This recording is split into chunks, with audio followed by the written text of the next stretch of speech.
Hello, welcome to the Home Front. I am Tyler, your host, and to my right, as always, is Mitch, my overly artistic friend. Hi. We're gonna get extra nerdy today. Excuse me, that was gnarly.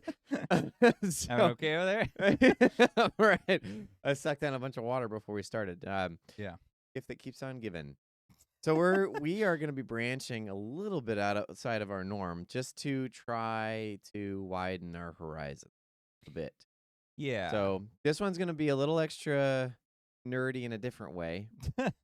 Um, I love how it's so important to you to lay on how nerdy the subject matter is. it is. We're not even really talking about the nerdy aspect of it. I guess not. But I mean, it is just a nerdy topic in general. It's nerdy because it's gaming related. That's the only thing No, about not it. necessarily, because it deals with like commerce and economics, and it's a little bit outside of Is just the commerce nerdy, though? Can be.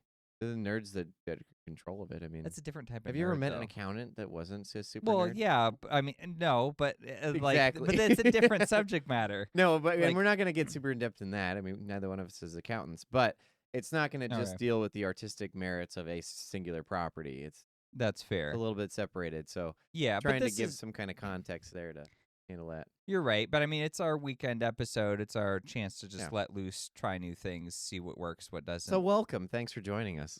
Yeah. So this was my idea. I thought we would talk about the entire Nintendo PR nightmare. Which I know nothing about. Yeah, because you don't really follow gaming related, but Not really. I do. And it's been a very novel situation. So we'll just break down the situation. We'll Yeah, do a bit what's of a going on? comparison with the film industry. We'll talk about art's inherent relationship with commerce, and then we'll close it out real brief. So I gave you a little bit of a background of what's going on, so you have some familiarity. But for those who don't know or need a refresher, essentially, Nintendo, which is one of the biggest, it's one of the big three or big four, I guess, depending on how you interpret it, gaming giants. What's the fourth? Steam right now? But Oh, yeah, okay. Xbox, PlayStation, Steam, Right. and Nintendo. Nintendo. So Nintendo, been around a long time, very reputable company, and they've launched Some their, of you may know it. Yeah, most people know, it, Titles especially like now. Metroid, Donkey Kong, Zelda, Mario Brothers. I didn't want you to say. Go ahead. I talk about it. Well, yeah, because I'm usually doing commentaries on some of their stuff. Yep. But yeah, so they had they're on the map now because of the Nintendo Switch. It was their system that came out in 2017. It was a massive success, 140 million units, something like that, sold. Which compared with like Steam has their own like PC handheld. In fact, the PC handheld market has been growing, but it's still very small. There's only like just over 1 million units sold, something like that. So comparatively, they are dominating the market in that sphere. And so they decided that since we're doing so well, people feel like they don't have other options. So we're going to jack up all of our prices. So they have a Switch 2, which is very annoying, the title. I'll talk about that in a moment. But yeah, they just hiked up the prices on everything. Well, what would you have called it? The Switch Super Switch. 360.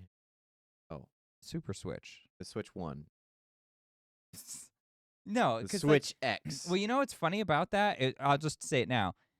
The whole presentation when they unveiled this thing, it was like a Sony PlayStation. I thought it was a PlayStation thing at some point. They literally called it just a digit number increase. They got From Software to make them an exclusive game for their platform, just like Sony did with Bloodborne for the PS4. I'm like, what are you guys, just Sony now? You know, it'd be Anyways, go ahead. funny if some Nintendo guy came and stumbled across this video and he hears you call it the Super Switch. He's like, unbelievable.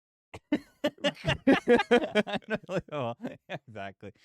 They did say that they considered it, but they said it wouldn't be appropriate because the Super Nintendo couldn't play NES games, whereas this can play Switch games. That's the reason? That was their justification. It's about brand at that point, not about functionality. I'm not going to who compare cares? it to the other Super Nintendo console.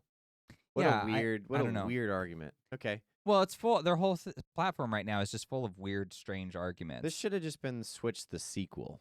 The sequel. All right. Okay, we're getting off the name. Sorry. Okay, so anyways, the prices are very exorbitant. I don't even think it's worth going into like the What is exact the price? How much is it? Okay, I'll give you a couple then since you asked. The system itself is $450, which for reference point, the original Switch was $300. But it's really the cost of games that has people very upset because they've gone from 60 to 80 or 70 or in some cases 90 if you want to get it on physical release. And the thing Not for a is game, $90. for a game, yeah, for a Okay. physical game 90, digital 80. Some of them are a little What bit a less, some a discount. little bit more. Yeah, disc, exactly. Like, And the thing with Nintendo games is they don't drop in price, not for the sake of time. So like Breath of the Wild, and when that gets re-released on the Switch too, $90 now. That's your new price Breath of the tag. Wild was 2017, right? Yeah, You it came said? with the console. It was That's $60 at 10-year-old release. game. Oh, I know. That should be like $30. You would think, but they don't think their products expire over time. Okay. But anyways, so it's very exorbitant, right? And so people are very naturally upset about the issue. But here's my whole take, because they're trying to blame inflation, they're trying to blame the tariffs, even though Nintendo said it had nothing to do with the tariffs, so that argument's gone. They might do something with it now that the tariffs are introduced. They're like, oh yeah, we forgot about the tariffs, which I think is hilarious. You're gonna launch a new console generation, like your company sinks or swims because of this. Yeah. You don't check to see what's The happening one in the thing, markets. like, wait. Oh no, it's double that now. It's double. Yeah, like, do you Sorry. want to seriously take that risk? I don't know. Like, but I guess the thing is like you probably are designing the price well in advance as you're building the thing, because I would imagine you're thinking about what parts you're compromising on, what parts you're willing to spend the extra on, and you have to kind of evaluate. And you said something earlier when I was describing it to you. It's like the price of it, you're not, the intention is not usually to make the return back on that specific thing. It's to just sell enough of them that you compensate for the loss. Yeah, you want right? your market to be big enough, especially when it comes to games. Like consoles, a little bit different because it's a bunch of the hardware components. But when you're talking about a game, I mean, the development might be a certain expense. But once you're distributing it, you want your market to be big enough to make your money back. Now, this is a basic level of economics that I understand for sure. Sure. But I mean, the smaller your market is, and you're going to exclude quite a few of them with a $90 game. Like, not many people can afford that right now. I can Yeah. barely, and it's not that I can't afford it. It's just I have a hard time justifying a $60 game. I'm like, Well, I'll just wait until that drops to like $40 or $30, whatever. Right. And if it's not going to drop, either you bite the bullet or you just say, I'm out. Yeah, just go play something else. Yeah, because like you said, like there is like a point at which someone decides, like psychologically, this item, whatever it is only worth so much. Like, Right. if you want to charge me, like, I don't know, $90. yeah, like parking at the beach, there is a certain threshold at which I will just say that's too much for parking at the beach. I won't go then. Yeah, or I will I'll just park walk. or I'll just walk way far. Yeah, You go, like you that. get ingenuity, or you use your ingenuity. You basically start to think of other ways, creative ways to get around the problem. At that point, I'm like, well, I'll just put a skateboard in my car or a hoverboard or something, and I'll just like ride the rest of the way to the beach, because otherwise, like, yeah, I'm not going to waste all this money. But the other thing that Nintendo might end up doing if it continues down this path, because you're going to have the shills, like the Disney people. Oh, we have plenty of them. I'm yes. sure. And Nintendo probably does have a large market of shills. Don't get me wrong. The thing They is, do. though, They have domination of the market. They hold The thing about those people is that everyone has a breaking point. Yeah. You only can afford so much. Eventually, you're going to start being like, even I got to get off this train. This is too much. And so you're going to start shifting the market away from yourself, which is going to raise the opportunity for, what's the word I'm looking for? Competition. So then you're going to have stuff like Steam might actually be able to take this opportunity to start competing more aggressively with it. Because the Steam Deck, from what I understand, is very similar to the Switch. Yeah, it's a PC handheld. Right. It's, but you can't, obviously, you're not going to be playing Nintendo games on it. I mean, not without getting like emulation But going. you're going to get kind of people stuff, start developing games that are similar in order to cater to a market that might be shifting over to it. Especially if Disney starts boxing people out, like apparently like what it's doing. I mean, there's some of that, but it's like the brand, you can't underestimate brand image of just that Nintendo logo. No, but a brand, Mario, whatever. Brand can tank itself if it's making a bunch of bad decisions in a row. As it has done in the past with like the Wii U era, where it was just this massive Wii U was funk. such a joke. Yeah, I mean, it wasn't like a horrible console to actually play. It was a little weird, but it got the job done. But it was just like, it was unpopular. No one knew what it was. And everything, a lot of the games kind of were trying to utilize, like, it was like one person had a unique, weird tablet, chunky controller. Everybody else just had like something normal. And so you just felt kind of, You're the odd man out. Yeah, there was a strange disparity. It's kind of like in the old days where you would hand your friend like the crappy like third-party controller that yeah. you got because that one's It's kind of wireless, busted. but it's not gonna last long. Yeah, something like that. And then that all changed when the Wavebird came out with the GameCube wireless controller, which was like shockingly good, and everyone was like, "What happened?" Finally, someone caught on. Yeah, but it just made me think about, okay, so like two things I want to cover. One is that in terms of economics, all the arguments don't really matter because the idea of like shilling out for Nintendo and saying, oh, well, they have to, it's like, oh, it's not their fault. I mean, the economy's in a bad place. There's record inflation. There's, tariffs everywhere. It's like, what kind of economy do you think I'm living in? I'm living the same in one. That. I have to deal with that. Right. So, like, why should it be my responsibility to pay the inflation price, to pay the tariff price? You cover that. You want me to buy it? You offer me a price, a bargain. I'll tell you one thing. That's really this was the big tipping point. Before I even knew the prices, they have a game for the system, and it's just Nintendo, or it's like Switch 2 Welcome Tour or something like that, and it's just a small little game where you're like a guy walking around the system and like learning things about it, and you play little mini games to show off its features, right? Okay. How much do you think that is? It cost something? I would have just made that a free demo. Jeez, they're really hounding everybody. I don't know. If you're asking me, it's probably around $30-$40. No, it's only $10. Okay. But your reaction is exactly what I thought, because they said that you'd have to pay for it in the direct, and I was like, wait, why do I have to pay for that? That's want to pay to test the system that I might buy? Like, yeah, I need to buy the instruction manual. It's like paying to shop. Like, yeah, pretty much. Pay to go to Walmart and check it out. Like, okay. Yeah. So it's just like things like that make it like, okay, so this is not like, it's not an attractive buy. So then I would think that any sensible person would be like, well, I guess I'll take my money elsewhere to something that feels more worth the actual purchase of what I'm getting. I mean, for $50 more, you can get an Xbox or a Steam Deck, and then you can get Game Pass for $20 a month. Right. And then you have all the games you want, including new releases. I mean, you're thinking, oh, well, Switch doesn't charge that, but it does. It does have the online thing. That's $20 a month. Same thing, and that's so you can do all the online features. So you see where it's just like the bargain isn't like really there. Nickel and diming you to death. It's like microtransactions or something. Yeah, pretty much. It's like a new variant of that. I also heard that Doug Bowser, the president of Nintendo, I can't get over that name being anyway. I can see why he got the job. He's like way underqualified, but they're like, got the name. We got to give it to him. Got the name, yeah. Yeah, clearly had to be some incentive. But yeah, he used to work at EA, and we know the glorious reputation His last name is Bowser, and he used to work at EA. And he used to and now he's the head of this controversy in Nintendo. What a self-fulfilling prophecy. That's like much. hiring a guy with the last name of Vader to be head of Lucasfilm. Yeah, exactly. Exactly. Okay. All right.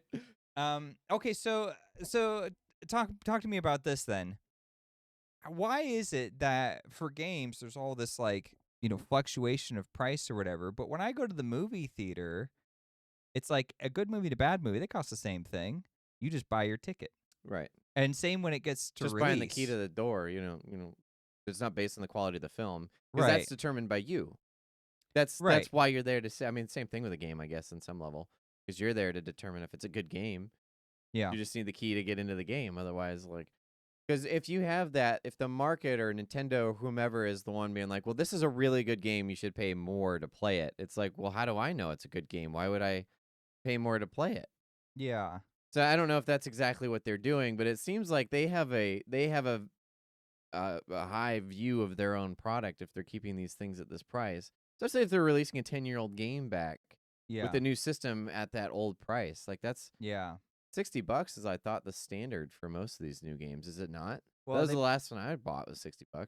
Yeah, I mean in recent years they've been pushing 70, but you're not wrong because I've been doing the same thing. I don't pay. I buy like one game a year that's brand new, and that's usually because I have like friends who want to play it with me.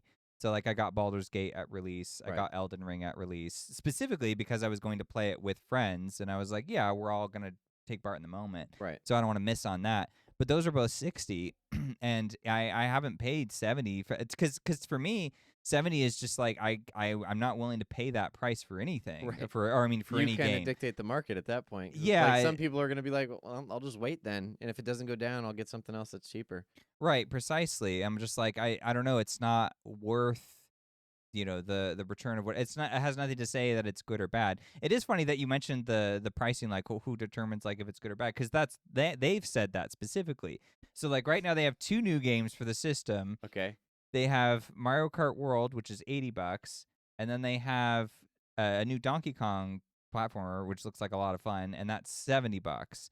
And they were like, well, and Doug Bowser was like, it's variable pricing.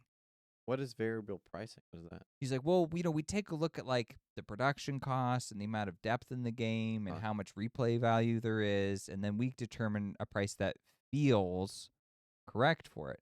But doesn't that imply that he feels like Mario Kart is a better experience because it's $80? It's $10 more. I guess I could speak to quality. It could also speak to it was a higher production cost, but if you're going to shrink your market, you're not going to get an ROI on that. Like you're not going to make the money back because you're shrinking your market by making it more expensive. So either make your money back or you don't. Like I was saying, I mean, with a game, you're either going to have multiple people buying it, a large majority of people buying it, your base, or they're going to be like, yeah, it's too pricey. I'll go with the one that's $10 cheaper. Yeah. And regardless of what you think the quality of that game is, you're not going to make it back. So at that point, it's like, well, it might be the more quality game, but nobody played it, so nobody bought it. Nobody can suck up the price. Well, yeah, I mean, it's like if you sold the game at 60 instead of 90, all you need to do is sell 2 copies instead of 1, and you will make back whatever you would have. You know what I mean? There might be a mentality where it's like, well, it is more expensive, so maybe that inspires some kind of interest. Was like, well, why is that more expensive? But it must be really good, right? It could inspire that, but we've seen historically with certain games. I think one that comes to mind is the Battlefront game that had all the microtransactions, and it just exhausted people to where they just were starting to fall off. They're like, I don't want to do all this. I don't want to pay to play. Like, I'm gonna put all this time into the game, and then some douchebag that doesn't have any time to play is just gonna pay his way to the top, and like, I have no incentive to play this game and get good at it. Right. Because he's going to be just as good with all the equipment that he can buy. So it just kind of like fleshed its own market out, and then it had a bad reputation when it fixed itself. Yeah. It could have the same general psychology around it as like, well, yeah, it might inspire people to think it's more valuable because it's more pricey, but you are going to hedge your market out, or it might get a bad reputation because it's expensive, and the people might just think that you're price gouging, essentially. I don't like the term much, but you're determining that worth based on what it feels. If that's actually what he said, I just like that. That is what he said. That's not good. Yeah. It should be like, yeah, this is what we think is going to help us make our profits back so that we can continue making you guys great games. Instead, that would have been a much better response.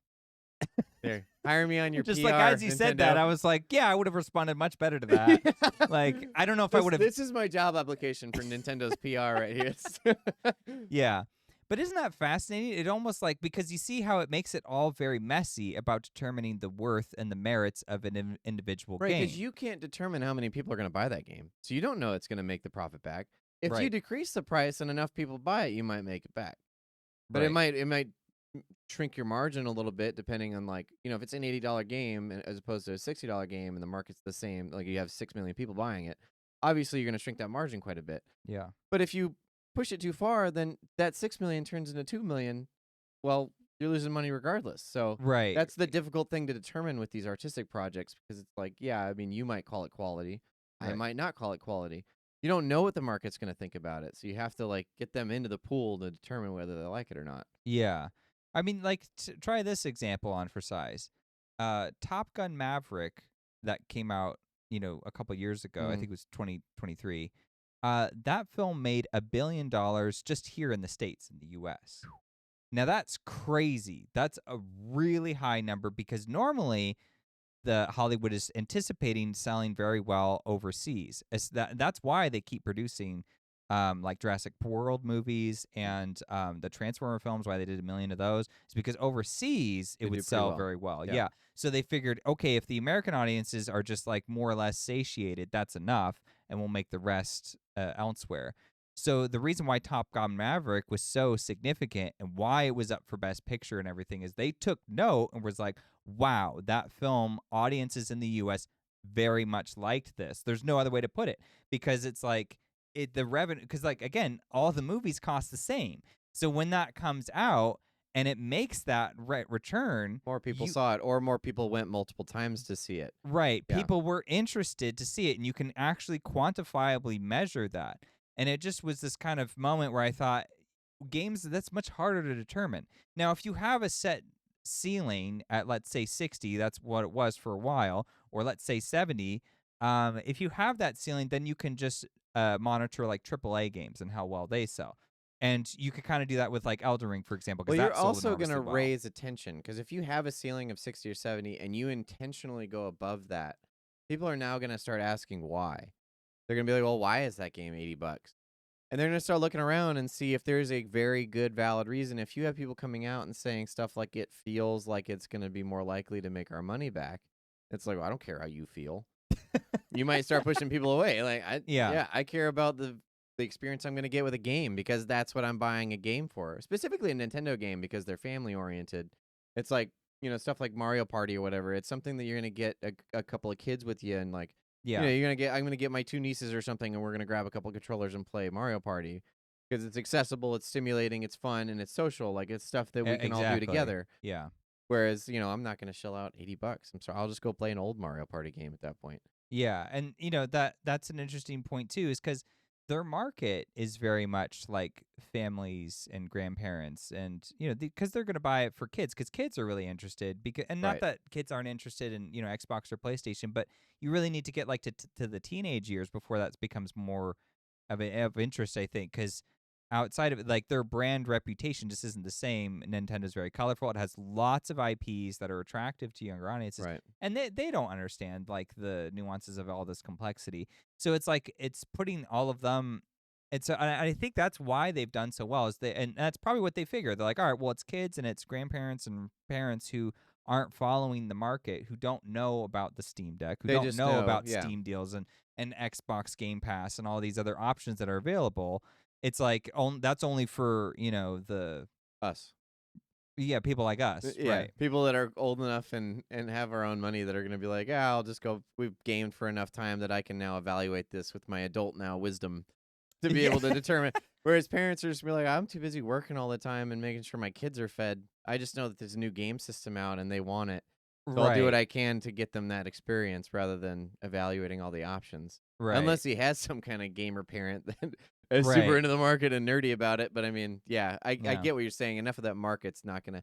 But if it's more expensive, you're going to see that dollar amount. Parents are, and grandparents. I mean, stuff. they'll respond to that. They'll have a reaction. They'll start being like, well, yeah, that's nice, but that one over there is, $400, like $50 more, and the games are all less expensive. Right. So I can get that, and over time spend less money, rather than do this one and spend all this money right up front. I mean, they will do that. They're going to follow their wallet. So yeah. I mean, I don't know. That's a tough issue. Yeah, and it's funny how it comes down to like, games and film, where it's big productions, lots of people involved. Because when you're talking about like books or paintings or, music, it's like not so much. That's pretty much just like a lot of solo acts. And so, like the price of a book is mostly just like printing costs. Right. It's not really the merit of the book. If it's long, then it's a bigger book. If it's a hardcover, that changes it. But it's all material based, which makes sense. But yeah, I don't know. So it was an interesting situation, and maybe an avenue to talk more about games as art, and also about that got commented. How do you determine like how movies and games can't get away from being so interested in like monetary expenses and profits? Yeah, it is that discussion of art versus profit. How much do you want to spread your message, but also make sure you're not going broke and becoming the starting artist because of it. Yeah. Tough choices to make. Sounds like Nintendo's sending a little too far out over this, though. That's a good way to put it. They do this all the time, though. It's like the Wii was like up They're here. Just testing limits. The Wii U all the way down here. The Switch is up here. Where are we going now? Yep. It's like Windows. It's like XP, Vista, 7, 8, 10. It really was like that. Yeah, they all kind of have this like, well, let's try it. And then just like, doesn't always work. Yeah, I mean, at least like people give Microsoft so much crap, but at least they react when they get bad press. They don't like bad press. They really hate that. I wonder why. You know, they tried to raise the price of Xbox, like their online subscription or whatever. They were gonna raise it like $10 or $20, something like that. Ooh. You remember that? No, I don't. Did everybody just jump off the train? No, because everybody ridiculed them into oblivion online, and within like it hadn't even been 24 hours, and they backpedaled on that statement.